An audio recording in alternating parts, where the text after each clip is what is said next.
suis arrivé en Centrafrique par VAM, voie aérienne militaire. J'étais chef de groupe à l'époque.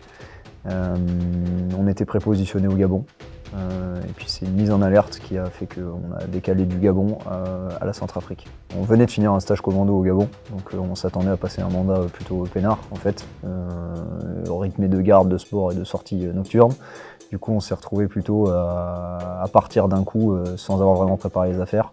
On a juste eu le temps de rentrer, de faire nos sacs, donc un mélange d'excitation et de stress entre guillemets. On se sentait prêt, de toute façon c'est ce qu'on cherche de toute façon depuis qu'on est au 8, depuis qu'on est petit au 8 on veut partir en mission. Donc là c'était l'occasion rêvée, même si on ne savait pas ce que c'était, on se sentait prêt. Dans tous les cas, on fait d'orgueil, on se sent prêt et on veut y aller quoi.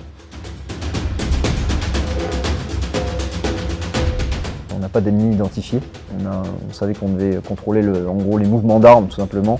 Mais donc ça c'était une problématique et tout le long du mandat. Souvent nos ennemis d'hier devenaient nos amis et ainsi de suite, selon les missions. En termes de souvenirs, d'abord j'ai pensé à mes deux camarades, Nicolas et Antoine, qui sont morts dès le début du mandat, 2 jours après notre arrivée à Sangaris.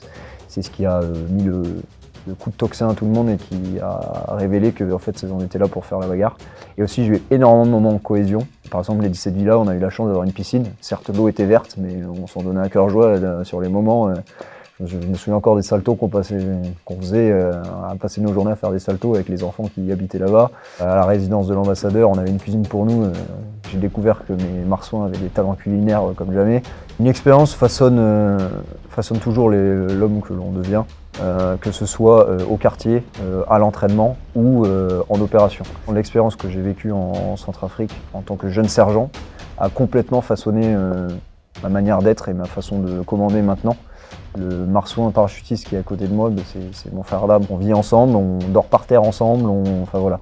Et du coup, le fait que je sois un chef plutôt humain dans mon commandement actuel vient de cette mission, c'est quasi sûr.